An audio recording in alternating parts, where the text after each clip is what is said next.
যিনি আজকে প্রধান, আল্লাহ পাকের কাছে তার জন্য দোয়া করি।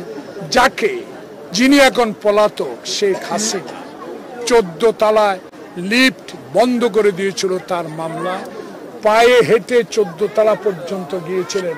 আল্লাহর কি কুদরত, শেখ হাসিনা এখন পলাতক। যার পদ্মা সেতু থেকে টুপ করে ফেলে দিবে বলেছিল, সে এখন পলাতক। আর সেই ইন্টেরিয়াম গভর্নমেন্টের প্রধান ডক্টর মোহাম্মদ ইউনূস আজ বাংলাদেশের সরকার প্রধান। বিপ্লব সহ ছিল, সবার নাম উল্লেখ করেছে। আমরা হত্যা মামলা করেছি, হত্যা প্রচেষ্টার মামলা।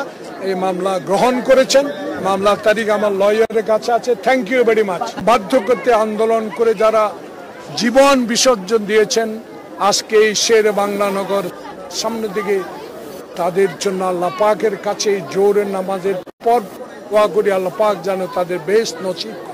সাথে সাথে আপনাদের মতো যারা স্বাধীনতা পান নাই, সকল সংবাদপত্র বন্ধ করে দিয়েছেন, যারা বিগত দিনে কথা বলতে পারেন নাই, এখন কথা বলার সুযোগ হয়েছে। কথাগুলো বলবেন, এই কথাগুলো এই জন্য বলবেন, এখন লেখার স্বাধীনতা আছে, কথা বলার স্বাধীনতা আছে, প্রচার করার স্বাধীনতা আছে। সেই কারণে ইন্টেরিয়াম গভর্নমেন্ট